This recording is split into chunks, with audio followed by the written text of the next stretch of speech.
దేవునికి స్తోత్రం. దేవుని యొక్క పరిశుద్ధ నామంలో ప్రభునందు ప్రియ సహోదరి సహోదరులందరికీ నా వందనములు తెలియజేస్తూ ఉన్నాను. ప్రభు అయిన తండ్రి ఆయన యొక్క ప్రియకుమారుడైన క్రీస్తు యేసు ఈ లోకంలోనికి ఒక మనుష్యుడిగా, ఒక నరపుత్రుడుగా ప్రవేశించి ఆయన ద్వారా సర్వలోక విమోచన కొరకు తండ్రి చూపిన ప్రేమను మనకు జ్ఞాపకం చేస్తూ, నీవు మనుష్యులను జ్ఞాపకం చేసుకోవటానికి వాళ్ళు ఏపాటి వాళ్ళు అని, నీవు మనుష్యుని అని మనుష్యులను గూర్చి చెప్పాడు. తన ప్రియకుమారుడైన యేసుక్రీస్తు అను నరపుత్రుడి మనుష్యుని గురించి కూడా తెలియచేసిన లేఖనాలు మనం గత వీడియోలో చూస్తున్నాం. అయితే ప్రభు యొక్క నామములో దేవదూతల కన్నా ఆయన్ను కొంచెము తక్కువనిగా చేశావు అనే ప్రవచనాన్ని ఆయన మరణించి తిరిగి లేచిన తర్వాత దేవదూతల కన్నా ఎంతో శ్రేష్టమైన నామమును అనుగ్రహించి ఉన్నావని మనం హెబ్రీ పత్రికలో 1వ అధ్యాయంలో చదువుకున్న ఆ యొక్క లేఖనములను అనుసరించి మరి ఈ వీడియోలో మరికొన్ని విషయాలు జ్ఞాపకం చేసుకుందాం. యెషయా గ్రంథం 44వ అధ్యాయం 26వ వచనం చదువుకుందాం. నేనే నా సేవకుని మాట రూఢిపరచువాడను, నేనే నా సేవకుని మాట రూఢిపరచువాడను, నా దూతల ఆలోచన నెరవేర్చువాడను అని చెప్పాడు. నా దూతల ఆలోచన, దేవుని యొక్క దూతలేంటి, ఆ దూతల్లో ఎన్నెన్ని మరి తరగతులుగా విభాగించబడినట్లుగా మరి కొన్ని లేఖనాలు మనం జ్ఞాపకం చేసుకున్నాం. అయితే ఆ దూతల గురించి ప్రభువు తెలియచేస్తూ, ప్రభు యొక్క దూతలని దేవుని యొక్క పరిచర్య చేసేవారు, ప్రభువు చేత పంపబడి క్రీస్తును గురించి ప్రకటన చేసేవారు సంఘపు దూతలని, అత్యంత ప్రాధాన్యతతో కూడిన సంగతులను తెలియచేసిన మిఖాయేలు ప్రధాన దూత గురించి, గాబ్రియేలు దూతల గురించి, అంతేకాదు సెరాపులు అనగా వారు నిత్యము యెహోవా సముఖములో ఉండి 6 రెక్కలు కలిగి ప్రభువుని మహిమపరిచి స్తుతించే పరిస్థితులు, సెరాపులేంటి, కెరూబులు, వీటన్నిటి గురించి మనం చాలా విషయాలు గత వీడియోలో చూసాం. అయితే ప్రత్యేకంగా ప్రభు మరికొన్ని అనుభవాలు మనకు తెలియచేస్తూ ఉన్నాడు. నా సేవకుల మాట రూఢిపరచువాడను నేనే అంటూ ఉన్నాడు ప్రభు అయిన తండ్రి.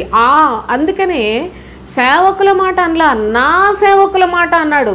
ఆయన సేవకులు ఉన్నారు ఈ లోకములో, ఆయన పంపించకపోయినా సేవకులు అయిపోయిన వాళ్ళు చాలా కోట్ల కొలదిగా ఉన్నారు సోదరులారా. కనుక ప్రభు అంటున్నాడు, నా సేవకుల మాట నేను రూఢిపరుస్తాను, అంతేకాదు నా దూతల ఆలోచన నెరవేర్చువాడను. ఏంటి ఆ మాటలు చూడండి. యెరూషలేము నివాస స్థలమగుననియు, యూదా నగరులను గూర్చి అవి కట్టబడుననియు నేను ఆజ్ఞ ఇచ్చి ఉన్నాను, దాని పాడైన స్థలములను బాగు చేయవాడను నేనే. దేవుని యొక్క ప్రజలు వాళ్ళు ఎక్కడెక్కడ పాడైపోయి ఉన్నారో, నా యందు ఆసక్తి కలిగి ఉండి అనేకమైన అబద్ధ బోధకుల చేత పాడు చేయబడతా ఉన్నారు, వాళ్ళను కూడాను నేనే సమకూర్చుకుంటాను, బాగు చేస్తాను అని రూఢిగా నా సేవకుల మాట నెరవేరుస్తానని కూడా నేనే తెలియచేస్తున్నాను అంటాడు ప్రభు. నా దూతల ఆలోచనను నేను నెరవేరుస్తాను అని తెలియచేస్తూ ఉన్నాడు. మార్కు సువార్త 13వ అధ్యాయం 27వ వచనం చదువుకుందాం. అప్పుడు ఆయన తన దూతలను పంపి భూమి అంతము మొదలుకొని ఆకాశంతము వరకు నలుదిక్కుల నుండి తాను ఏర్పరచుకున్న వారిని పోగు చేయించును. చూడండి, ప్రభు అంటున్నాడు, కడవరి దినాలు రాకడ సూచనల గురించి తన శిష్యులు అడిగినప్పుడు వాళ్ళకు చాలా విషయాలు చెప్పి ఆ దినములలో ఆ శ్రమ తీరిన తరువాత చీకటి సూర్యుని కమ్మును, చంద్రుడు తన కాంతినియడు, ఆకాశము నుండి నక్షత్రములు రాలును, ఆకాశమందలి శక్తులు కదిలింపబడును. అప్పుడు మనుష్య కుమారుడు తన మహాప్రభావముతోటి మహిమతోటి మేఘారూఢుడై వచ్చుట చూచెదరు అని చెప్పాడు. ప్రభువు వచ్చే సమయంలో అప్పుడు ఆయన ఏం చేస్తాడు అంటే తన దూతలను పంపుతాడట. భూమి అంతము మొదలుకొని ఆకాశాంతము వరకు, భూమి అంతము మొదలుకొని ఆకాశాంతము వరకు నలుదిక్కుల నుండి తాను ఏర్పరచుకున్న వారిని పోగు చేయించును. ప్రభు తన యందు భయభక్తులు కలిగిన వారిని తన రాకడలో వారిని సమకూర్చే పనిని, వారిని పోగు చేసే పనిని తన దూతలకే ఇస్తాడు అనే సత్యాన్ని కూడా ప్రభువైన యేసయ్య లోకంలో ఉన్నప్పుడు ఆయన చాలా స్పష్టంగా తన అపోస్తులకు, తన శిష్యులకు తెలియచేసినట్లుగా మనం చూస్తూ ఉన్నాం. అంతేకాదు మత్తయి సువార్త 4వ అధ్యాయం 11వ వచనం చూడండి. ప్రభువైన యేసుక్రీస్తు అపవాది చేత శోధింపబడిన తరువాత చూడండి, అంతటా అపవాది ఆయనను విడిచిపోగా ఇదిగో దేవదూతలు వచ్చి ఆయనకు పరిచర్య చేసిరి.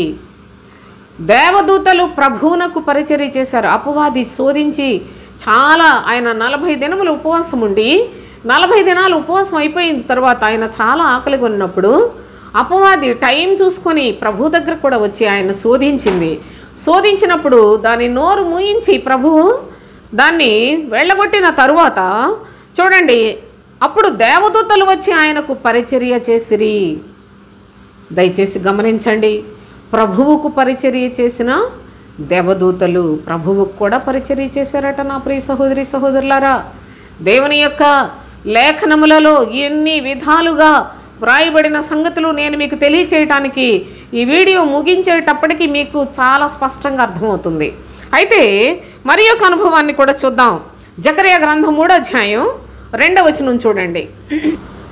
ప్రధాన యాజకుడైన యెహోషువ మలిన వస్త్రములు ధరించి దూత సముఖంలో నిలువబడి ఉన్నాడట. దూత దగ్గర నిలిచిన వారిని పిలిచి తన మైలబట్టలు తీసివేయడని ఆజ్ఞాపించి, నేను నీ దోషమును పరిహరించి ప్రశస్తమైన వస్త్రములతో నిన్ను అలంకరించుచున్నానని సెలవిచ్చాను. ప్రధాన యాజకునికి ఉన్న మలినాన్ని కూడా శుద్ధి చేసే పనిని దూత చేసినట్లుగా లేఖనాల్లో మనం చూస్తున్నాం. నీ దోషములు పరిహరించానని చెప్తూ, కాబట్టి నీ యొక్క మలిన వస్త్రములు తీసివేసి ప్రశస్త వస్త్రములతో నిన్ను అలంకరించుచున్నాను అని చెప్పినా ఎంత ప్రధాన యాజకుడైన యెహోషువ సామాన్యుడు కాడండి. ఆ ప్రధాన యాజకుడిగా ఉన్నప్పటికీ తనలో ఉన్న దోషాలను బట్టి తను మలిన వస్త్రములు కలిగిన వాడై ఉన్నట్లు దూత ఆ మలిన వస్త్రముల నుంచి వాటినన్నిటినీ అతని దోషమును ముందుగా పరిహరించి ప్రశస్త వస్త్రములు ధరింపచేసినట్లుగా కూడా దేవుని యొక్క పరిశుద్ధ గ్రంథంలో, అంటే దూతలు ఎంత పనిని చేస్తారో, ఎలాంటి అర్హతలు కలిగి ఉన్నారో లేఖనాల్లో నుండి ప్రభు మనకు నేర్పిస్తూ ఉన్నాడు. అంతేకాదు కీర్తనల గ్రంథంలో 148వ కీర్తన చూడండి. 148వ కీర్తన 2వ వచనం చదువుకుందాం.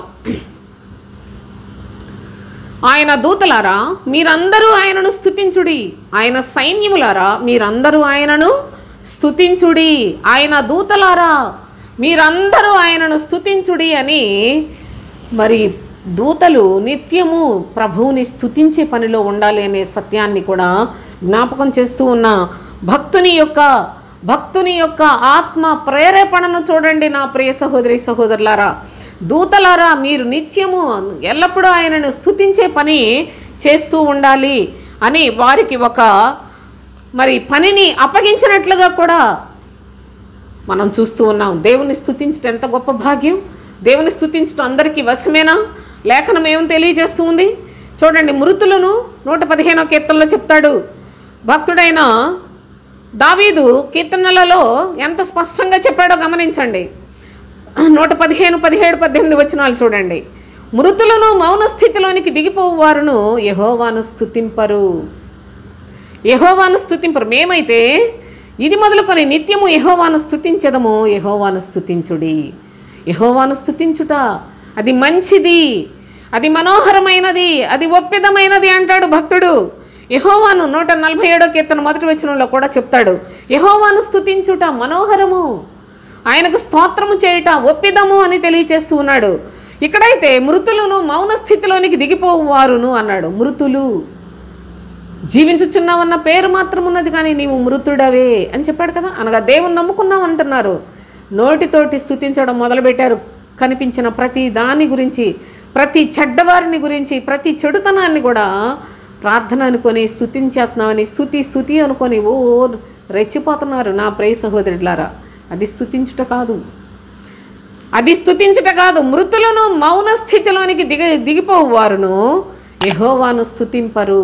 అనగా ప్రభువుని స్తుతించాలి అంటే పెదవులతో కాదండి, మనస్సుతో స్తుతించాలి, ఆత్మతో స్తుతించాలి. చక్కని ప్రవర్తన ఉన్నవారే వారి స్తుతిని ప్రభు చేర్చుకుంటాడు. అందుకే ఇశ్రాయేలు స్తోత్రముల మీద ఆయన ఆసీనుడై ఉన్నాడు. బాలుర యొక్క చంటి పిల్లల యొక్క ఈ స్తుతుల మూలముగా ఒక దుర్గమును స్థాపించి ఉన్నాడు. నా ప్రియ సహోదరి సహోదరులారా, అంటే నిజమైన బాలుర యొక్క చంటి పిల్లల యొక్క నిజమైన మారు మనసు పొంది చంటి బిడ్డ వలె పరలోక రాజ్యాన్ని అంగీకరించిన వారి స్తుతులను మాత్రమే ప్రభు అంగీకరిస్తాడు. అలాంటి వారిగా ఉండాలని మనకు హెచ్చరిక చేస్తున్నాడు. మేమైతే ఇది మొదలుకొని నిత్యము యెహోవాను స్తుతించెదము అని భక్తులు స్తుతిస్తూ ఉన్నారు. అయితే దేవుని యొక్క పరిశుద్ధ గ్రంథంలోనే దేవుని యొక్క దూతలందరూ కూడా స్తుతించాలి అని వారికి కూడా ఆజ్ఞ ఇచ్చినట్లుగా కూడా ఈ గ్రంథములో నుండి మనం గమనిస్తూ ఉన్నాం. యోహాను సువార్త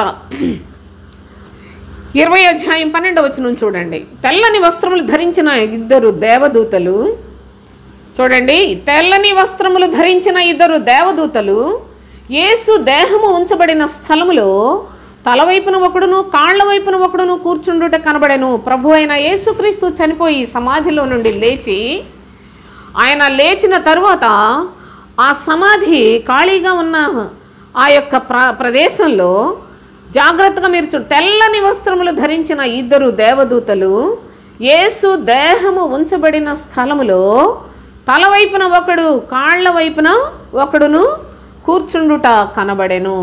కనుక దేవుని యొక్క సన్నిధిలో ఆయన ఇక్కడ లేడు, ఆయన లేచి ఉన్నాడు అని చెప్పడానికి దేవుని యొక్క దూతలే అక్కడ ఉన్నట్లుగా కూడా మనకు లేఖనము చాలా తేటగా చూపిస్తూ ఉంది. మత్తయి సువార్త 28 కూడా చూసినట్లయితే, మత్తయి సువార్త 28 గమనించండి ఒకసారి. ఇదిగో ప్రభువు దూత పరలోకము నుండి దిగివచ్చి రాయి పొర్లించి దాని మీద కూర్చుండెను. ప్రభువు దూత పరలోకము నుండి దిగివచ్చి ఆ సమాధికి ఉంచిన రాయిని పొర్లించి దాని మీద కూర్చుండెను అని ఆ యొక్క దూత స్వరూపము మెరుపు వలె ఉండెను. అతని వస్త్రము హిమమంత తెల్లగా ఉండెను అని దేవుని యొక్క లేఖనములలో పరలోకములో నుండి దిగివచ్చిన దూత ఏ విధముగా ప్రభు సమాధి మీద రాయేసి ముద్రించారు. ఆనాడు ఆయనను ఎక్కడ లేచొస్తాడేమోనని వాళ్ళు అంత భయంకరంగా దాన్ని ముద్రించినప్పటికీ ప్రభు దూత పరలోకము నుండి దిగివచ్చి రాయి పొర్లించి దాని మీద కూర్చుండెను అని స్పష్టముగా పరిశుద్ధుడైన ప్రభు మనకి జ్ఞాపకం చేస్తూ ఉన్నాడు. ప్రకటన గ్రంథంలో చూడండి, ప్రకటన గ్రంథం 8 మొదటి 2 వచనాలు చూద్దాం. ఆయన 7వ ముద్రను విప్పినప్పుడు పరలోకమందు ఇంచుమించు అరగంట సేపు నిశ్శబ్దముగా ఉండెను. అంతటా నేను దేవుని ఎదుట నిలుచు 7 దూతలను చూచితిని. వారికి 7 బూరలు ఇవ్వబడెను. 7 దూతలు దేవుని ఎదుట నిలిచి ఉన్నారట. వారికి 7 బూరలు ఇవ్వబడెను. ఈ 7 బూరలతో లోకములో జరగబోయే మొత్తాన్ని కూడా వారు ప్రకటన చేసినట్లుగా పరిశుద్ధ లేఖనాల్లో చాలా ఎంతో స్పష్టంగా ఈ అధ్యాయాలన్నింటినీ కూడా మనం చూడగలిగినట్లయితే వ్రాయబడిన సంగతులు గమనించగలం. అయితే ప్రకటన గ్రంథంలో 14 చూడండి. అప్పుడు మరి యొక్క దూతను చూచితిని.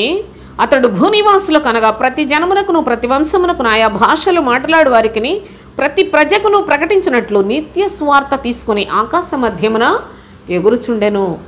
మరి యొక్క దూత చూసినట్లయితే నిత్య సువార్తను తీసుకుని ఆకాశ మధ్యములో, ఆకాశము అనేది ఆలయములో ప్రకటన చేయుచున్న ఒక వింతైన అనుభవాలు కూడా లేఖనములలో ఎంత మర్మయుక్తముగా ప్రభువు వ్రాసాడో దయచేసి లేఖనాలన్నిటినీ కూడా మనం నేర్చుకోవలసిన వారమై ఉన్నాం. ప్రభు పక్షంగా పనిచేసే దూతలు ఆ యొక్క సమాచారాన్ని చెప్పేవారు, వర్తమానాన్ని చెప్పేవారు, పనిచేసేవారు. రాయి పొర్లించిన దూతల గురించి దేవుని యొక్క పరిశుద్ధ లేఖనాల్లో ఎంత చక్కగా ఎన్ని అనుభవాలను మనం ఎక్కడ కూడా అపార్థం లేకుండా ప్రభువు లేఖనములు వ్రాయబడి ఉన్నాయో దయచేసి ఆలోచన చేయాలి. అంతేకాదు దేవుని యొక్క గ్రంథంలోనే చూడండి 10వ అధ్యాయం 1వ వచనం, ప్రకటన గ్రంథం 10వ అధ్యాయం 1వ వచనం చదువుకుందాం. బలిష్ఠుడైన వేరొక దూత పరలోకము నుండి దిగివచ్చుట చూచితిని. బలిష్ఠుడైన వేరొక దూత అన్నాడు. ఈ బలిష్ఠుడు అనగా మరి ఎంత బలమైన ఈ దూత ఎలా వచ్చాడో చూడండి. ఆయన మేఘము ధరించుకొని ఉండెను, ఆయన శిరస్సు మీద ఇంద్రధనస్సు ఉండెను. ఇంద్రధనస్సు అనేది తెలుగులో ట్రాన్స్లేషను అలాగ రాశారు కానీ సోదరులారా, ఇంద్రధనస్సు అనేది లేదు అసలు. ఆయన శిరస్సు మీద ధనస్సు ఉండెను, ఆయన ముఖము సూర్యబింబము వలె, ఆయన పాదములు అగ్నిస్తంభముల వలె ఉండెను, ఆయన చేతిలో విప్పబడి ఉన్న ఒక చిన్న పుస్తకం ఉండెను.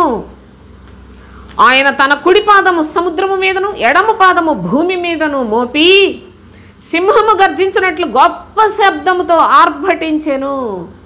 బలిష్ఠుడైన ఈ యొక్క దూత ఆయన యొక్క రూపాన్ని, ఆయన వస్త్రములను, ఆయన యొక్క శక్తిని, సామర్థ్యాలను కూడాను చాలా చక్కగా వ్రాయబడినట్లు లేఖనాల్లో మనం చూస్తున్నాం. ప్రభు అయిన తండ్రి ఈ బలిష్ఠుడైన వేరొక దూత అని చెప్తున్న ఈ మహాదూత మరి ఎంత గొప్పవాడో, ఆయన ఎవరు అన్నది నాకు తెలియదు కానీ సోదరులారా, చాలా చాలా మరి క్రీస్తు వలె నేను క్రీస్తు అంటలేదు సుమా, క్రీస్తు వలె తయారైన ఈ మహాబలిష్ఠుడు ఎవరో నాకు తెలియదు కానీ అది ప్రభువుకే తెలియను. అయితే అతను శిరస్సు మేఘాన్ని ధరించుకున్నాడు, శిరస్సు మీద ధనస్సు ఉంది, అతని ముఖము సూర్యబింబము వలె, అతని పాదములు అగ్ని స్తంభముల వలె ఉన్నాయి, ఆయన చేతిలో వేపబడిన చిన్న పుస్తకం ఉందట. ఆయన తన కుడి పాదము సముద్రము మీదను ఎడమ పాదము భూమి మీదను మోపి సింహం గర్జించినట్లు గర్జిస్తూ ఉన్నాడు. ఎంత గొప్ప సమాచారాన్ని, ఎంత గొప్ప సమూహముతో, ఎంత గొప్ప మేఘము వలె ఆవరించిన సాక్షి సమూహముతో క్రైస్తవ జీవితం ముడిపడి ఉన్నదో, ఎంత చక్కని విశ్వాస యాత్రకు సహాయకులు, సహకారులు ఉన్నారో, ఎంత పరిశుద్ధులతో కూడిన ఈ యొక్క పరిశుద్ధ జీవిత విధానం ఎంత ఘనమైనదో, వాటిని ఆశించి, వాటిని ఆలోచన చేసుకొని, వాటి యందు నిలిచి ఉండి ఆయనతో కూడా యుగయుగములు జీవించే చక్కని జీవితాన్ని సంపాదించుకోవడానికి ప్రయాసపడవలసిన మన యొక్క జీవితాల్లో ఈ లోకం వైపు చూసి, సాతాను వైపు చూసి, లోక సంబంధమైన దురాశలు, శరీర సంబంధమైన చెత్త కోరికలు, ధాన్యముతో చెత్తకు ఏం సంబంధం అని చెప్పిన ప్రభు యొక్క మాటను విడిచిపెట్టి ఆత్మ కొరకు ఆలోచన చేసుకోనండి. శరీరం చెత్త లాంటిది, ఈ చెత్త కోసం ఆలోచన చేసుకొని ఎంత విలువైన కృపలను పోగొట్టుకొని బ్రతుకుట మనకేమైనా లాభం ఉందా నా ప్రియ సహోదరులారా? దయచేసి ఆలోచన చేయండి. దేవుని యొక్క శ్రేష్టమైన సన్నిధిలో మరి ఒక అనుభవాన్ని కూడా చదువుకుందాం. చూడండి, ప్రకటన గ్రంథం 15వ అధ్యాయం 6-7 వచనాలు చూద్దాం. 6-7 వచనాలు. ఆ 7 దూతలు నిర్మలమును ప్రకాశమానమునైన రాతిని ధరించుకొని రొమ్ముల మీద బంగారు దట్టీలు కట్టుకున్న వారై ఆ ఆలయంలో నుండి వెలుపలికి వచ్చిరి. అప్పుడు ఆ 4 జీవులలో ఒక జీవి యుగయుగములు జీవించు దేవుని కోపముతో నిండి ఉన్న 7 బంగారు పాత్రలను ఆ 7 దూతలకిచ్చెను. 7 దూతలు మొత్తం ఆ దేవుని కోపాన్ని కుమ్మరించిన విధానం కూడా వ్రాయబడిన లేఖనాలు ఉన్నాయే. అనగా దేవుని దయాప్రాప్తురాలా అని దేవుని దగ్గరికి వెళ్ళి కన్య మరియతోటి చెప్పిన దూతలు లోకమంతా నాశనమైపోవడానికి దేవుని యొక్క దూతలకే బంగారు పాత్రలు ఇచ్చాడు. ఆ పాత్రలలో దేవుని కోపముతో నింపబడిన తెగుళ్ళు, ఘోరమైన తెగుళ్ళు, దేవుని కోపముతో నిండి ఉన్న 7 బంగారు పాత్రలను ఇచ్చాడు. అవి కుమ్మరించినప్పుడు భయంకరమైన ముగింపు, నాశనము జరగబోతోంది అనే సంగతిని, అనగా ప్రభు తన పని అంతా కూడా తన దూతల ద్వారానే చేయిస్తాడు అనే సత్యాన్ని తేటగా లేఖనముల్లో నుండి మనము గ్రహించటకు తండ్రి అయిన దేవుడు మనకు కొంచెం అవకాశం ఇచ్చినందుకు తండ్రి అయిన దేవునికి నేను కృతజ్ఞతలు చెల్లిస్తూ ఉన్నాను. చూడండి, ప్రకటన గ్రంథం 7వ అధ్యాయంలో 1వ వచనం చదువుదాం. అటు తర్వాత భూమి యొక్క 4 దిక్కులలో 4 దేవదూతలు నిలిచి ఉండి, చూడండి, 4 దిక్కులలో 4 దేవదూతలు ఉన్నారు. భూమి మీదనైనను సముద్రం మీదనైను ఏ చెట్టు మీదనైను గాలి వీచకుండునట్లు భూమి యొక్క 4 దిక్కుల వాయువులను పట్టుకొని ఉండగా చూచితిని. ఈ దూతలకు ఎంత అధికారాన్ని ఇచ్చాడో! 4 దిక్కులలో 4 దూతలను పెట్టి ఎంత అధికారాన్ని ఇచ్చాడో తండ్రి అయిన దేవుడు.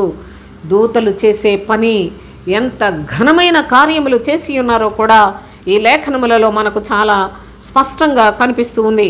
ఈ యొక్క దేవుని యొక్క సముఖంలో ఈ దూతలు వారి వారి పనులను ఎంత చక్కగా నిర్వర్తించారో, ప్రభు ఏది అప్పగించాడో దాన్ని తూచా తప్పక ఎలా చేశారో కూడా లేఖనాల్లో మనం గమనిస్తున్నాం. అపొస్తలుల కార్యములు 7వ అధ్యాయం 53వ వచనం చదువుకుందాం. దేవదూతల ద్వారా నియమింపబడిన ధర్మశాస్త్రమును మీరు పొందితిరి గాని దానిని గైకొనలేదని చెప్పాను. ధర్మశాస్త్రాన్ని ఇచ్చింది మోషే, కానీ దేవదూతలు, మోషే దేవుని యొక్క దూత కనుక దేవదూతల ద్వారాగా నియమింపబడిన ధర్మశాస్త్రాన్ని తీసుకున్నారు, కానీ దాని ప్రకారంగా జీవించిన వారు లేరు. నిబంధన దూత ఈ లోకంలోనికి వస్తే ఆయన నిబంధనను అనుసరించి ఆయనను పోలి జీవించేవారు లేరు. క్రీస్తు బోధను బోధించే బోధకులు కరువయ్యారు. క్రీస్తు బోధ కావాలి అని ఆశించే ప్రజలు కూడా లేరు. సోదరులారా, ఎంతసేపు దేవుని నమ్ముకున్న ఉండడం, లోకం చుట్టూ తిరగటం, లోక సంబంధమైన దురాశలలోనే యేసు ప్రభువుని ప్రార్థన చేసుకుంటున్నాం అనుకొని, అన్నీ మనకు కలిసి వస్తున్నాయి అనుకొని భ్రమలో ఉన్నారు. కానీ ప్రభు యొక్క చిత్తాన్ని ఎంతవరకు నెరవేరుస్తున్నాం అనుకునే విఘ్నత ఎందరికి ఉందో కూడా ఆలోచన చేసుకునండి. అంతేకాకుండా ఇలాంటి శ్రేష్టమైన సంగతులను ప్రభు తెలియచేస్తూ ఉన్నందుకు కనీసం ఎందుకు తెలియచేస్తున్నాడో నాకు తెలియదు. రాబోయే దినాల్లో దేని కొరకో నాకైతే తెలియదు. కానీ సోదరులారా, విని వాటి యందు లక్ష్యం ఉంచినట్లయితే మీకు ఎంతో మేలనే విషయం మాత్రం నేను రూఢీగా చెప్పగలను. అయితే దేవుని యొక్క మహాకృప చేత ప్రభు అయిన తండ్రి అనేకమైన అనుభవాలు మనకు తెలియచేస్తున్నాడు కదా. చూడండి, దేవుని యొక్క దూతల పని, మరి యొక్క పనిని కూడా నేను మీకు చెప్తాను సోదరులారా. ఆదికాండం 19వ అధ్యాయం 1వ వచనం చూద్దాం. ఆ సాయంకాలం అందు ఆ ఇద్దరు దేవదూతలు సొదమ చేరినప్పటికీ లోతు సొదమ గవిని యొద్ద కూర్చుని ఉండెను. లోతు వారిని చూచి వారిని ఎదుర్కొన్నట్టుకు లేచి సాష్టాంగ నమస్కారం చేశాను. సొదమ గొమర్రాకి అక్కడ పరిస్థితులు చూడటానికి ప్రభు తన దూతలను ఇద్దరిని పంపించినట్లు. అయితే ఆ దూతలు ఎందుకు వెళ్ళారో, ఎలాగ వెళ్ళారో కూడాను ఈ లేఖనాల్లో మీరు చూడొచ్చు. అయితే 13వ వచనం చదువుకుందాం. మేము ఈ చోటు నాశనము చేయవచ్చితిమి, వారిని గూర్చిన మొర యెహోవా సన్నిధిలో గొప్పదైన గనుక దాన్ని నాశనము చేయుటకు యెహోవా మమ్మను పంపెనని మీరు వెళ్ళి సొదమ గొమర్రా పట్టణాలని నాశనం చేసి రండి అని ప్రభు పంపించాడట ఆ దూతల్ని. ఎందుకనగా వాళ్ళు చేసే నీచ కార్యాలు, వాళ్ళు చేసే పాపపు క్రియలకు వారు నివసించుచున్న చోటు ఎంతో మొరపెడతా ఉందట నా ప్రియ సహోదరి సహోదరులారా. కనుకనే ఆ మొర వినిన ప్రభువు మీరు వెళ్ళి సొదమ గొమర్రా పట్టణాలని నాశనం చేయండి అని ఇద్దరు దూతలను పంపించినట్లుగా లేఖనాలలో మనం చూస్తూ ఉన్నాం. కనుక ఈ యొక్క ఘోరమైన పరిస్థితులు అనగా దేవుని యొక్క దూతలు వారికి ఎటువంటి పనులను అప్పగిస్తూ ఉన్నాడో తండ్రి, వారు ఏ విధంగా వాటిని నెరవేర్చారో కూడా ఈ లేఖనాలలో మనం గమనించాం సోదరులారా. అయితే మరి యొక్క అనుభవాన్ని కూడా చదువుకుంటే హెబ్రీయులకు రాసిన పత్రిక చూడండి. హెబ్రీయులకు రాసిన పత్రికలో 1వ అధ్యాయం, ఇప్పుడు చూడండి, ఇక్కడ ఒక మాట చదువుకుందాం 5వ వచనం నుంచి. ఏలయనగా నీవు నా కుమారుడవు, నేడు నేను నిన్ను కనియున్నాను అనియు, నేను ఆయనకు తండ్రినై యుందును, ఆయన నాకు కుమారుడై ఉండును అనియు ఆ దూతలలో ఎవనితోనైనను ఎప్పుడైనను చెప్పానా. చూడండి ఎంత గొప్ప సంగతిని ప్రభువు మనకు నేర్పిస్తూ ఉన్నాడో. నేను ఆయనకు తండ్రినై యుందును, ఆయన నాకు కుమారుడై ఉండును అనియు ఆ దూతలలో ఎవనితోనైనను ఎప్పుడైనను చెప్పినా. ఎంతమంది దూతల గురించి మనం చదువుకున్నాం కదా. ఎవరితోటైనా నీవు నా కుమారుడవు అని ఎవరికైనా చెప్పాడా? చూడండి, నీవు నా కుమారుడవు, నేను నేడు నిన్ను కనియున్నాను అని ఎవరితోనైనా చెప్పాడా? నా ప్రియ సహోదరి సహోదరులారా, జాగ్రత్తగా చూడండి. ప్రభైన క్రీస్తును గురించిన ప్రవచనం 2వ కీర్తనలో భక్తుడైన దావీదు ద్వారా ప్రభు పలికించలేదా? నా కుమారుడు, నీవు నా కుమారుడవు, నేను నిన్ను కనియున్నాను అనేసి ప్రవచనాన్ని ఇక్కడ చెప్తూ ఉన్నాడు. దూతలలో ఎవరితోటైనా చెప్పాడా? చూడండి ఇంకా ఏమని చెప్పాడు, మరియు ఆయన భూలోకమునకు ఆది సంభూతిని మరలా రప్పించినప్పుడు దేవుని దూతలందరూ ఆయనకు నమస్కారము చేయవలనని చెప్పుచున్నాడు. అందరూ కూడా ఆయనకు నమస్కారము చేయాలి. ఆది సంభూతుడైన ఆయనను ఆ యేసు ప్రభు తండ్రి ఎవరో నిజంగా ఎంత వెక్కిరింతలుగా మాట్లాడుకుంటున్నారండి. ఎంత చెత్త మనుషులు నా ప్రియ సహోదరి సహోదరులారా. నిజముగా మనస్సు చాలా బాధ కలిగే మాటలు వింటూ ఉన్నాం ఈనాడు క్రైస్తవ్యం గురించి మాట్లాడడానికి. దీనికి వాళ్ళంత చెడ్డగా మాట్లాడడానికి గల కారణాలు అబద్ధ బోధకులే. సగం కారణం వాళ్ళే, మిగతా సగం మతోన్మాదులు. మొత్తం అందరూ కలిపి వీళ్ళు ఏం చేస్తున్నారంటే ప్రభు పరిశుద్ధ నామానికి దూషణ కలుగు చేస్తూ ఉన్నారు. చూడండి, ఇలాంటి ప్రభు, ఆది సంభూతుడైన మన ప్రభువు, ఆది సంభూతుడు అనగా మృతుల్లో నుండి మొట్టమొదటిగా తిరిగి లేచిన క్రీస్తు ఆది సంభూతుడు. ఆది సంభూతుడిని మరలా రప్పించినప్పుడు దేవుని దూతలందరూ ఆయనకు నమస్కారము చేయవలెనని చెప్పుచున్నాడు. తన దూతలను వాయువులుగా చేసుకున్నాడు, తన సేవకులను అగ్నిజ్వాలలుగా చేసుకున్నాడు. తన దూతలను వాయువులు గాని క్రిందన ఆత్మలుగా అని చెప్పాడు. వీళ్ళందరూ ఆత్మలు. లోకములో దేవుని యందు భయభక్తులు కలిగిన వారికి సహాయపడే పని చేస్తూ ఉండే దూతలను ఆయన వాయువులుగా చేసుకున్నాడు, తన సేవకులను అగ్నిజ్వాలలుగా చేసుకునేవాడు అని తన దూతలను గూర్చి చెప్పుచున్నాడు. కానీ తన కుమారుని గూర్చి అయితే, దూతలను గురించి ఏం చెప్పాడో కుమారుని గురించి ఏం చెప్పాడో గమనించాలి మీరు. దేవా, నీ సింహాసనము నిరంతరము నిలుచున్నది, నీ రాజదండము న్యాయార్థమైనది. నీ సింహాసనము నిరంతరము నిలుస్తుంది, నీ రాజదండము న్యాయార్థమైనది. కనుక కుమారుని గూర్చి, కుమారునికి సింహాసనం ఉంది, కుమారుడు సర్వాధికారి, కుమారుడు సర్వశ్రేష్ఠుడు. ఆయన ఈ లోకములోనికి శరీరధారిగా వచ్చినప్పుడు దేవదూతల కంటే కొంచెము తక్కువనిగా చేశాడు. కానీ ఈ లోకములో తను శిలువ మరణం పొంది తిరిగి పరలోకమునకు ఆరోహణమై వెళ్ళినప్పుడు దేవదూతల కంటే తక్కువ వాడిగా చేయబడిన యేసుక్రీస్తు దేవదూతలందరికంటే అతి శ్రేష్టమైన నామమును పొంది శ్రేష్టమైన స్థలములో ఉండి నీ యొక్క సింహాసనము నిరంతరము నిలుచునని, నీ రాజదండము న్యాయార్థమైనదని ప్రవచనాలను చెప్పించి ఆ కుమారుని గూర్చిన సంగతులు, ఆ కుమారుని రాజ్య సంబంధమైన సంగతులు, ఆ కుమారుని సింహాసనానికి సంబంధించిన సంగతులన్నిటినీ కూడా తేటపరిచి ప్రవక్తల ద్వారా ఎన్నడో పలికించేసిన ప్రభు యొక్క మాట బహుశ్రేష్టమైనది కదా. చూడండి ఇక్కడ ఇంకా ఏం చెప్పాడో, నీవు నీతిని ప్రేమించితివి, దుర్నీతిని ద్వేషించితివి, అందుచేత నీ దేవుడు నీ తోడి వారి అందరికంటే నిన్ను హెచ్చించినట్లుగా ఆనంద తైలంతో అభిషేకించెను. అందుకు అందరికంటే అత్యున్నతమైన స్థానాన్నిచ్చి అన్ని నామముల కంటే పైనామమును ఆయనకు అనుగ్రహించి ఆనంద తైలముతో అభిషేకించాడు. ఎందుకు? నీవు నీతిని ప్రేమిస్తావు, దుర్నీతిని ద్వేషిస్తావు, అందుకే నీ తోడి వారందరికంటే కూడా నీ దేవుడు నిన్ను బహుగా హెచ్చించెను అని భక్తుడు తేటగా పరిశుద్ధాత్మ పూర్ణుడై ఈ పరిశుద్ధ లేఖనములను తేటగా తెలియచేస్తూ ఉన్నట్లుగా కూడా మనం అన్ని నామముల కన్నా కూడా పై నామము కలిగిన ఈ యొక్క దేవుని స్వరూపము కలిగిన, చూడండి ఫిలిప్పీలకు రాసిన పత్రిక 2వ అధ్యాయంలో 6వ వచనం చదువుదాం. ఆయన దేవుని స్వరూపము కలిగిన వాడయ్యుండి దేవునితో సమానముగా ఉండుట విడిచిపెట్టకూడని భాగ్యమని ఎంచుకొనలేదు, కానీ మనుష్యుల పోలికగా పుట్టి రిక్తునిగా చేసుకున్నాడట, దాసుని స్వరూపాన్ని ధరించుకున్నాడట, తన్ను తానే రిక్తునిగా చేసుకున్నాడు, మరియు ఆయన ఆకారమందు మనుష్యుడిగా కనబడి. నా ప్రియ సహోదరి సహోదరులారా, ఎవరి మనుష్యుడు అన్నాను నేను, జాగ్రత్తగా మీరు మనసును పెట్టాలి.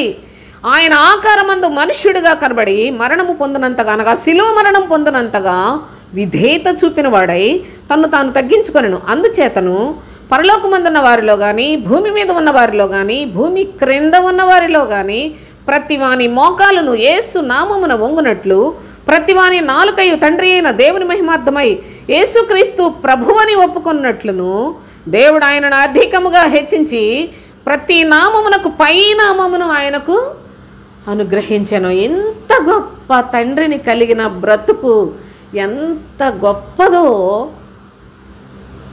నా ప్రియ సహోదరి సహోదరులారా, మీరు కూడా మనసును పెట్టి అర్థం చేసుకోండి. ఇంత గొప్ప నామమును కలిగిన మన ప్రభువు, మన క్రీస్తు, ఇంత గొప్ప అధికారం కలిగిన క్రీస్తు, ఆయన బోధను విశ్వసించి ఆయనను వెంబడించు వారిగా, ఆయన కుమారులుగా కుమార్తెలుగా జీవించుటకు తండ్రి మనకి ఎంత భాగ్యాన్ని ఇచ్చాడండి. నిజముగా ఈ లోకమందు మనలాంటి మామూలు మనుషులు అందరూ కూడా మనుషులను జ్ఞాపకం చేసుకోవడానికి వాడు ఏపాటివాడు, ఒట్టి ఊపిరి లాంటోడు.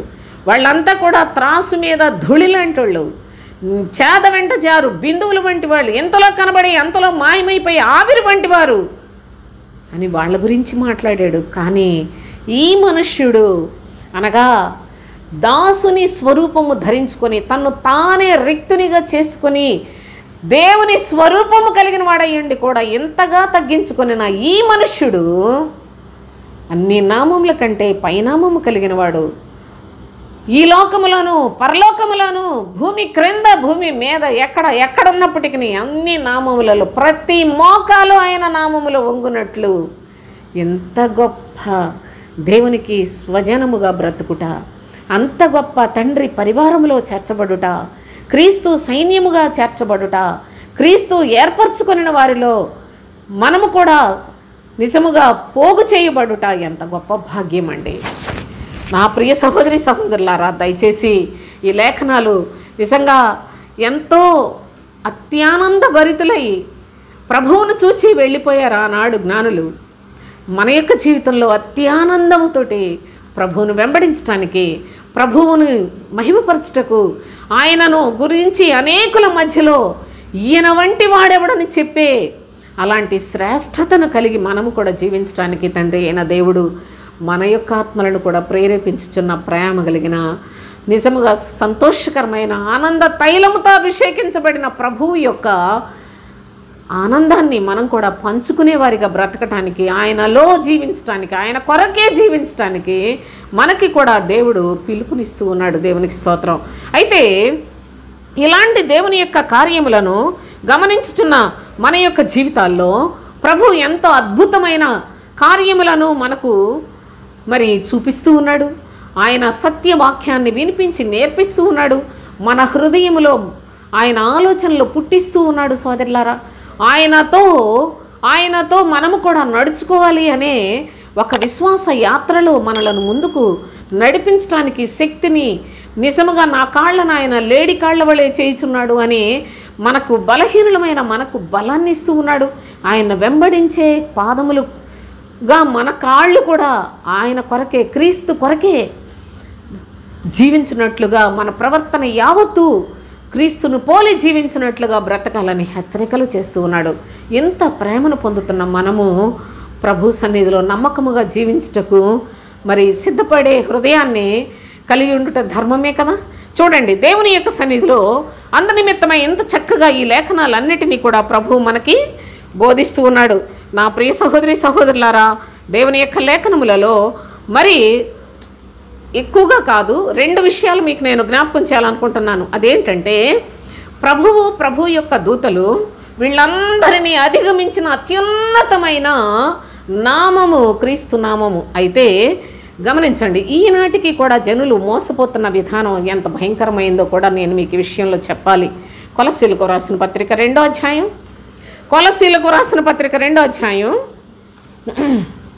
18-19 వచనాలు చూడండి. అతి వినయాసక్తుడై దేవదూత ఆరాధన యందు ఇచ్చ కలిగి తాను చూచిన వాటిని గూర్చి గొప్పగా చెప్పుకొనుచు తన శరీర సంబంధమైన మనసు వలన ఊరకు ఉప్పొంగుచు శిరస్సును హత్తుకొనని వాడెవడును మీ బహుమానమును అపహరింపనీయకుడి. ఆ శిరస్సు మూలంగా సర్వశరీరము కీళ్ల చేతను నరముల చేతను పోషింపబడి అతుకుబడినదై దేవుని వలన కలుగు వృద్ధితో అభివృద్ధి పొందుచున్నది అని చెప్పాడు. చూడండి, దేవుని యొక్క సన్నిధిలో అతి వినయాసక్తులై చాలా వినయంతో పాస్టర్లు, దేవదూతలు ఎవరు? దేవదూతలు ఒకవేళ ప్రభువు చేత పంపబడిన పరిచారకులను కూడా, ప్రభువు చేత పంపబడిన పరిచారకుల దగ్గర అతి వినయం చూపించి వాళ్ళని ఆరాధించుకునే దౌర్భాగ్యపు స్థితిలో మీరు వెళ్ళొద్దు. పౌలు గారు ఎంత చక్కగా చెప్పాడో చూడండి, ఎంత తేటగా చెప్పాడో చూడండి. ప్రజలకి ఎలాంటి నికృష్టమైన బ్రతుకు దాపురిస్తుందో ఎరిగిన వాళ్ళు గనక, క్రీస్తు ఆత్మ సంపూర్ణముగా కలిగిన వాడు గనక అతి వినయాసక్తులై ఈ దేవదూత ఆరాధనలు చేస్తారు వీళ్ళని, ఆ విషయాన్ని కూడాని బద్దలు చేయటానికి ఎంత చక్కగా చెప్పాడో చూసారా. అతి వినయాసక్తుడై దేవదూత ఆరాధన యందు ఇచ్చ కలిగి తాను చూచిన వాటిని గూర్చి గొప్పగా చెప్పుకుంటూ, ఏదో అయిపోయింది, మా పాస్టర్ గారు అలా చేసి, మా అయ్యగారు ఎలా చేశారు, ఇలా ఏంటండి మాకు మూలం, మా పలానా నేను పేర్లు చెప్పను కానీ సోదరులారా, వాళ్ళు ఎన్నెన్నో చేశారు. వాళ్ళు చేస్తే వాళ్ళ శక్తి అదేమన్నా, వాళ్ళ అమ్మా నాన్న దగ్గర నుంచి ఏమైనా సంపాదించుకున్నారా ఎవరైనా? ఆలోచన చేయండి. దేవుని యొక్క నామమే ఘనమైనది. క్రీస్తు ఎంత పెద్ద దేవదూతల కంటే కూడా హెచ్చింపబడిన వాడు. గత వీడియోలో చూసాం, ఈ వీడియోలో చూస్తున్నాం. దేవదూతలు ఎంత పెద్ద నేను వాటన్ని అందుకే ముందే చెప్పాను, వివరించడానికి సమయం సరిపోద్దని. వాళ్ళు ఎంతో బలమైన కార్యాలు చేశారు. నా ప్రియ సహోదరి సహోదరులారా, ఒక్కసారి మీరు గమనించండి.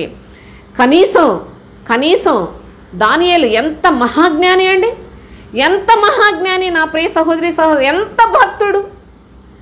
కనీసం సింహాల బోన్లో వేస్తారన్నా కానీ లెక్క చేయకుండా తన వాడుకు చొప్పున తన పద్ధతి ప్రకారంగా దేవుని కొరకు ప్రార్థన చేస్తూ ఉంటే, ఆనాడు దుర్మార్గులైన వాళ్ళందరూ కూడా దానియేలును దోషిగా చేసి మరి సింహాల బోనులో ఆ రాజు మనస్సు ఎంత బాధపడుతున్నప్పటికీ కూడా సింహాల బోన్లో వేయించవలసిన పరిస్థితిని ఎదుర్కొన్నాడు దానియేలు. అలాంటి దినాన ఆ రాత్రంతా భోజనం మానేసి తాను ఎంతో దుఃఖితుడై రాజు తెల్లవారకు మునిపే వచ్చేసి, అయ్యో దానియేలు సింహాలు ఏవో చేసి ఉంటాయి, చంపేసి ఉంటాయి అనుకొని చాలా బాధతోటి వచ్చాడు. కానీ దానియేలు జీవం కలిగిన దేవుని సేవకుడైన దానియేలు,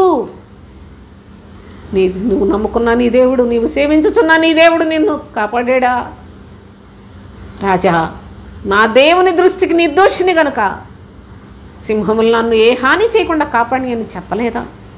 తన దూతను పంపించి నన్ను కాపాడాడు. ఆ దూత ఈ సింహాల నోళ్ళు పక్కన అన్నిటికీ మూతి కట్టి పడేసింది. నేను క్షేమంగానే ఉన్నాను, నా దేవుని దృష్టికి నేను నిర్దోషిని కనుక క్షేమంగానే ఉన్నానని చెప్పాడే. ఎలాంటి భక్తులు కలిగిన ధర్మమైన క్రమమైన మార్గములో నడుచుకోవలసిన క్రైస్తవ్యం ఈ దినాన అంత అల్లకల్లోలమైపోయి అబద్ధాలు, మోసాలు, శరీర సంబంధమైన తుచ్చమైన అభిలాషలకి, మోసకరమైన దురాశలకి, డబ్బు పిచ్చి బట్టి పాస్టర్లు అయిపోయి ఎంత దుర్మార్గులు ఈ పనిలో చొరబడిపోయి దేవుని యొక్క సేవను పాడు చేసి, దేవుని యొక్క పిల్లల్ని పాడు చేసి ఎంత నాశనానికి ఈడ్చుకొని వెళ్ళిపోతున్న కాలంలో బ్రతుకుతున్నాం. ఇది దేవుని సేవకులని చెప్పుకొని వాళ్ళని పట్టుకొని అయ్యో వాళ్ళ నోటి మాటల మీద ఆధారపడి ఎంత దారుణమైన ప్రవర్తన. అసలు వాక్యం ఒకలాగా రాయబడి ఉంటే వాళ్ళ ప్రవర్తన వేరొకలాగా ఉంటుంది. వాక్యానికి ఈనాడు క్రైస్తవులకు సంబంధం లేదండి. వాక్యాన్ని అనుసరించి జీవించే క్రైస్తవులు చాలా చాలా చాలా తక్కువ మంది. వాక్యాన్ని అనుసరించి బ్రతికిన వాడే విశ్వాసి, దేవుని యొక్క కుమారుడు, కుమార్తె అని వ్రాయబడ్డాయి. కానీ సోదరులారా, మన ఇష్టానుసారంగా మనం ఏర్పాటు చేసుకున్న వాటిని అనుసరించుట శాపకరమైంది. జ్ఞాపకం పెట్టుకునండి. దొంగ బోధకుల మాటలు నమ్మి మోసపోతున్నారు. జాగ్రత్త. ఎన్ని మార్లు నేను నా వీడియోస్లో చెప్తున్నానో, నిజంగా ఎంతమంది నశించిపోతున్నారో అబద్ధ బోధల చేత. కనుక ఈ అబద్ధ బోధకుల్నే వీళ్ళే ఏదో పెద్ద భక్తులు అనుకొని వీళ్ళని ఆరాధన చేసి మిమ్మల్ని, మీ యొక్క రక్షణని అపహరించే ఈ దుర్మార్గులను కాదు, మీరు క్రీస్తును మాత్రమే అంగీకరించండి అని చెప్తున్నాడు. చూడండి, మళ్ళీ ఒకసారి చదువుకుందాం. అతి వినయాసక్తుడై దేవదూత ఆరాధన యందు ఇచ్చ కలిగి తాను చూచిన వాటిని గురించి గొప్పగా చెప్పుకొనుచు, తన శరీర సంబంధమైన మనసు వలన ఊరకు ఉప్పొంగుచు శిరస్సును హత్తుకొనని వాడు. శిరస్సు క్రీస్తు,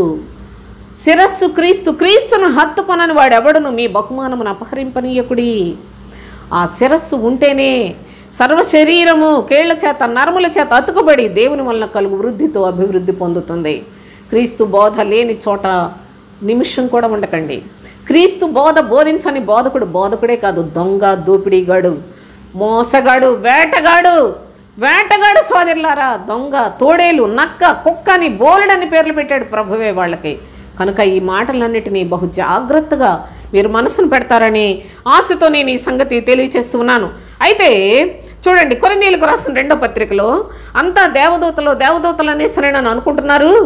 ఈ దేవదూతల్లో మనం కూడా చిన్నది మార్పు చేసుకుందామని సాతాను కూడా చాలా భలే యుక్తిగా, వాడు ఎప్పుడు ఆది నుండి కూడా యుక్తిపరుడే కనుక సోదరులారా, కొరింథీయులకు రాసిన 2వ పత్రిక 11వ అధ్యాయం 14వ వచనం చూడండి. ఇది ఆశ్చర్యము కాదు, సాతాను తానే వెలుగు దూత వేషము ధరించుకొనుచున్నాడు కనుక వాని పరిచారకులను నీతి పరిచారకుల వేషం ధరించుకొనుట గొప్ప సంగతి కాదు.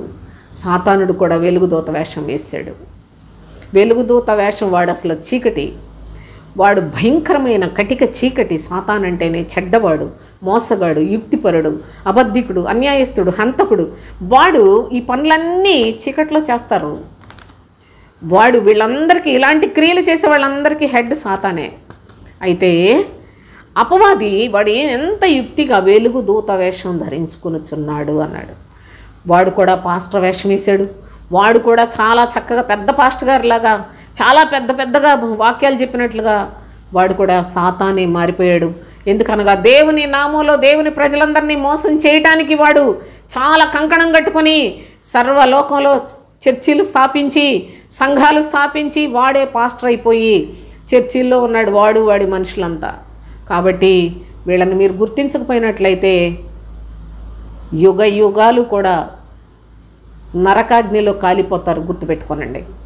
దేవుని యొక్క పరిశుద్ధ లేఖనములు తెలియచేస్తున్నాయి. అంతేకాదు సాతాను వాడు ఎక్కడికక్కడ భక్తుల యొక్క, చూడండి కొరింథీయులకు రాసిన 2వ పత్రికలో 12వ అధ్యాయం, 2వ పత్రిక 12వ అధ్యాయం 7వ వచనం చూడండి. నాకు కలిగిన ప్రత్యక్షతలు బహు విశేషముగా ఉన్నందున నేను అత్యధికముగా హెచ్చిపోకుండా నిమిత్తము నాకు శరీరములో ఒక ముళ్ళు, నేను అత్యధికముగా హెచ్చిపోకుండా నిమిత్తము నన్ను నలుగగొట్టుటకు సాతాను దూతగా ఉంచబడెను.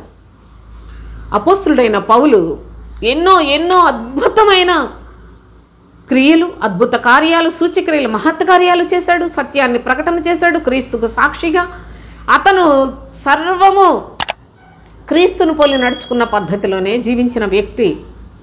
అలాంటి అపోస్తులుడైన పౌలు తనకున్న ప్రత్యక్షతలు చాలా విస్తారముగా ఉన్నాయి కనుక నేను ఎక్కడన్నా హెచ్చిపోతానేమోనని నన్ను ఎప్పటికప్పుడు నలగొట్టుటకు నా శరీరంలో ఒక ముళ్ళు సాతాను దూతగా ఉంచబడనన్నాడు. సాతాను దూతకు భక్తుని శరీరంలో కూడా చొరబడిన పరిస్థితిని మనం చూస్తున్నాం. అది తీసేయమని అడిగాడు. తీసాడా ప్రభు? తీయలేదు. అంటే దేవుడే నా సేవకుడైనా నాకు ఇష్టడైన పౌలు ఎక్కడన్నా ఏ సమయంలోనైనా మనుషుడే గనుక ఎక్కడైనా చిన్నది హెచ్చిపోతాడేమో అని అట శరీరంలో సాతాను దూతగా ఒక ముళ్ళును పెట్టాడు. ఆ ముళ్ళు అతన్ని బాధిస్తూ ఉంటే ప్రభువా నీవే నాకు సహాయం. ఆ ముళ్ళు అతనిని ఎక్కడికక్కడ గుచ్చుతూ ఉంటే క్షణము సిలువ ఎందే తప్ప మరి దేనిలో కూడా ఆనందించని భక్తుడైన పౌలుకే ఆ విధముగా సాతాను దూతగా ఉంచబడిన పరిస్థితులు కూడా చూస్తున్నాం. కనుక మన యొక్క జీవితాల్లో నేను ఇప్పుడు ప్రస్తుతం మీకైతే సాతాను గురించి ఎక్కువగా ఏం చెప్పట్లేదు, ఎందుకంటే దాని గురించి చాలా విషయాలు చెప్పుకుంటున్నాం మనం. అయితే ప్రత్యేకించి ప్రభు యొక్క దూతలు, ఆ దూతలు కన్నా తక్కువ వాడిగా ఈ లోకంలోనికి వచ్చాడు. ఆయన ఈ లోకాన్ని విడిచి పరలోకానికి వెళ్ళినప్పుడు సర్వనామములలో ఆకాశమందున్నవి, పరలోకమందున్నవే కాదు, భూమి మీదవి, భూమి క్రిందనున్న వాటన్నిటికంటే కూడా అత్యధికమైన ఘనతను, మహిమను, ప్రభావాన్ని తండ్రి తన కుమారుడైన క్రీస్తుకి ఇచ్చాడు. ఆయన నీవు నా కుమారుడు అని ఏ దూతలతో చెప్పలేదు, క్రీస్తుతో మాత్రమే నీవు నా కుమారుడు, నేను నిన్ను కనియున్నాను నా కుమారుడు అని చెప్పాడు. దూతలారా మీరందరూ కూడాను నా కుమారుని దగ్గర నమస్కారం చేయండి అని చెప్పాడు. కనుక ఈ దూతలు ఏ దూతలైనా కానీ ఏ ఒక్కరిని కూడా ఆరాధించకూడదు. వాళ్ళే చక్కగా నక్షత్రాల్లాగా నిన్ను మార్గం మళ్ళించి నీతి మార్గంలో నడిపించే శక్తివంతులైనప్పటికీ వాళ్ళను సేవించకూడదు. జాగ్రత్త. సంఘపు దూతలు, వారిని సేవించకూడదు. వారిని ఘనపరచండి, గౌరవించండి, వారికి లోబడండి, విధేయత కలిగి ఉండండి, వారి యొక్క ఘనతను అపహరించకండి. కానీ మనము సేవించవలసింది క్రీస్తుని అనే సత్యాన్ని తెలుసుకొనండి. ఎందుకనగా ఆయన శ్రేష్టమైన నామము కలిగిన వాడు, అతి శ్రేష్ఠుడు. ఆయన తండ్రి కుడిపార్శ్వమున ఆసీనుడై ఉన్నాడు. ఇలాంటి కుమారుని గురించి ప్రభువు దూతలందరికీ ఆజ్ఞాపిస్తున్నాడు, మీరందరూ నా కుమారునికి నమస్కారం చేయండి అని. అయితే చివరిగా ఆ మాట చదువుకొని నేను ముగించేస్తాను. కీర్తనల గ్రంథం 8వ కీర్తనలో 3వ వచనం, నీ చేతి పని అయిన నీ ఆకాశములను అన్నాడు. చూసారా, నీ చేతి పని అయిన నీ ఆకాశములను అంత నొక్కి ఎందుకు చెప్తున్నాడు? ప్రభు యొక్క చేతి పని, ప్రభు యొక్క ఆకాశములు, నీవు కలుగు చేసిన చంద్ర నక్షత్రములను నేను చూడగా. వీటన్నిటినీ చూసినప్పుడు అసలు నీ కుమారుని, నీ చేతి పని నీ ఆకాశములు, నీవు కలుగు చేసావు చంద్ర నక్షత్రాలని, నీ కుమారుని జ్ఞాపకం చేసుకోవటానికి ఎంత రహస్యమైన గుప్త ధననిధిని దీనిలో దాచిపెట్టి ప్రభువు నరపుత్రుని దర్శించటకు ఏపాటివాడు. నీవు అంటే ఆయన ఎంత దీనుడిగా వెళ్ళాడో, ఎంత ఎన్నికలేని వాడిగా జీవించాడో, దేవదూతల కంటే కొంచెం తక్కువ వానిగా చేసి లోకంలోనికి నీవు పంపించావు. అయితే మహిమా ప్రభావములతో వానికి కిరీటము ధరింపచేసి ఉన్నావు. మహిమా ప్రభావములు, ఆయనలో మహిమ ఉంది, ఆయనలో ప్రభావం ఉంది. లోకమందున్న మనుషులందరి గురించి అయితే వాళ్ళు వట్టి ఊపిరి వంటి వారి, కానీ ఈ మనుష్యుడు మహిమా ప్రభావములు కలిగిన కిరీటముతోటి మన మధ్యలో సంచారము చేసినవాడు. మానవుడిగా, మనుష్యుడిగా, నరపుత్రుడిగా ఈ లోకంలోనికి వచ్చాడు. అంతేకాదు సమస్తమును ఆయన వాటన్నిటినీ ఏలుబడి చేసినవాడు. ఆయన బ్రతికుండగా సముద్రాన్ని గద్దించాడు, ఒక అపవిత్రాత్మలు పట్టిన వారిని గద్దించాడు.